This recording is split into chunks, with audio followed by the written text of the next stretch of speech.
এই বৈঠক হয়েছে। আমরা আগামী দিনে আরো তাদের সাথে বৈঠক করব, একটু কাছাকাছি নিয়ে আসা। এবং আপনারা জানেন গত বছর একটা হত্যাকাণ্ড সংঘটিত হয়েছে। এইরকম পরিস্থিতি যাতে আগামী দিনে না হয়, পুনরাবৃত্তি না ঘটে, এ ব্যাপারে আমরা উভয় পক্ষের সহযোগিতা চেয়েছি, তাদের পরামর্শ চেয়েছি।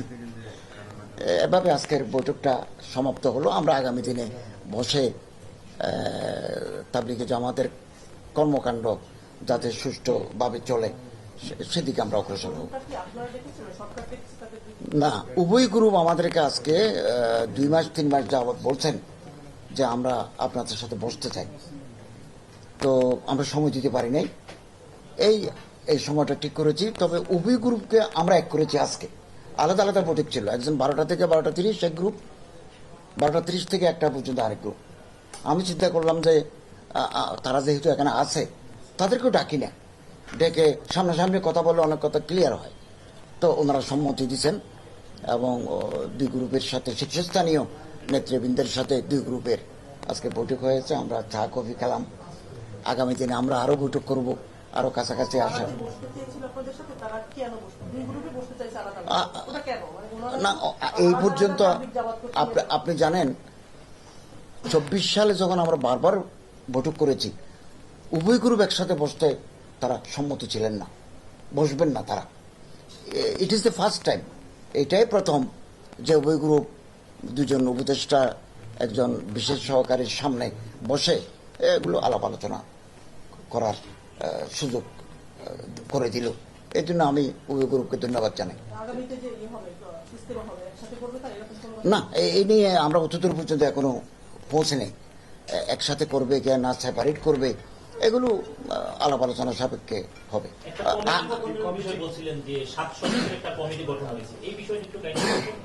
এখনো গঠন হয় নাই।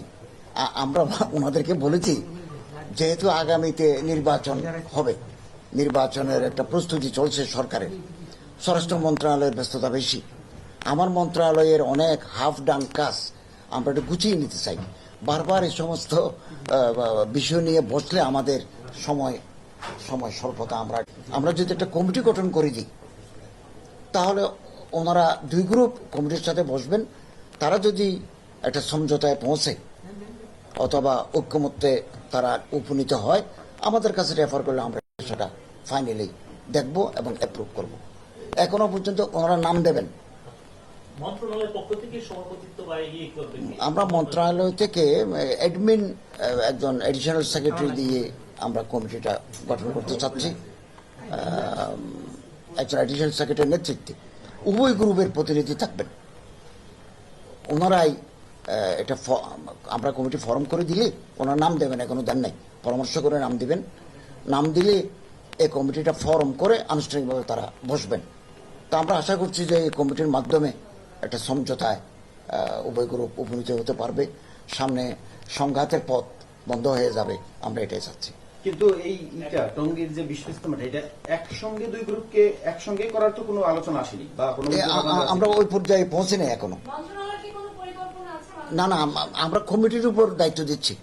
আমরা যে কমিটি গঠন করে দিচ্ছি, ওই কমিটি এগুলো আলোচনা করবে, নানা দিক, নানা আসপেক্টস, ওখান থেকে একটা সমাধান বেরিয়ে আসবে।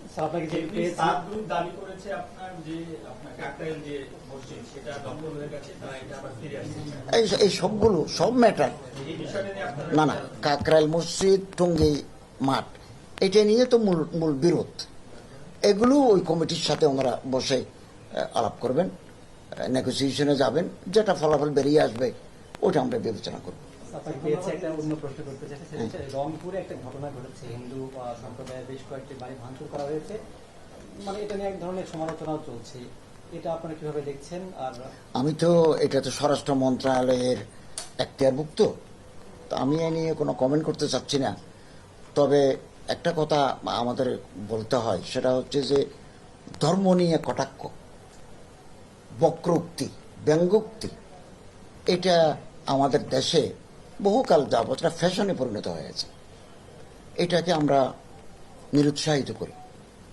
এবং যে কোনো ধর্ম, ইসলাম ধর্ম, সনাতন ধর্ম, বৌদ্ধ ধর্ম, খ্রিস্টান ধর্ম অথবা নৃতাত্ত্বিক গোষ্ঠীর যে ধর্ম আছে এগুলো তার তার যে ধর্ম চর্চা করবে। এক সম্প্রদায় যদি আরেক সম্প্রদায়ের ধর্ম নিয়ে, ধর্মীয় গুরু নিয়ে, ধর্মীয় মুরব্বী নিয়ে কটাক্ষ করে, কটূক্তি করে, এটা সমাজে বিশৃঙ্খলা তৈরি হয়, সামাজিক সংহতি নষ্ট হয়, সাম্প্রদায়িক এই কমিউনাল হারমোনির যে আবহাওয়া আমাদের দেশে তৈরি আছে এটা ক্ষতিগ্রস্ত হয়। না, এটা হয় আমাদের দেশে আবার আইনও আছে। কেউ যদি কটূক্তি করে এবং এটা যদি আদালতে প্রমাণিত হয় তার শাস্তি পাওয়ার বিধানও আছে, এরকম একটা বিধান আমাদের এখানে আছে।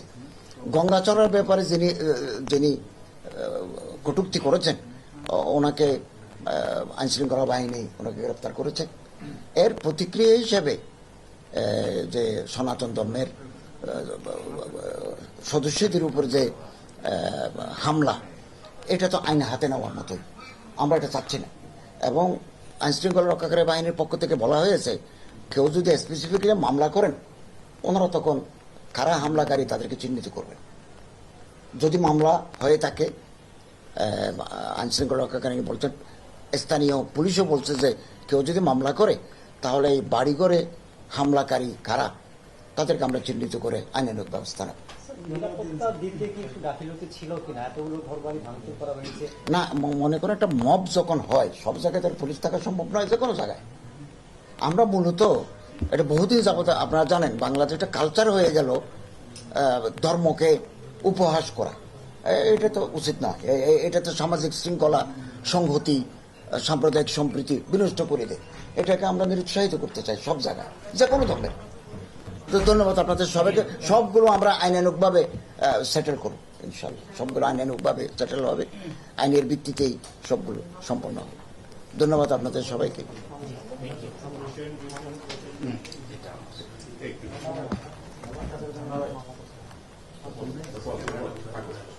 সবাই একটু থাকবেন।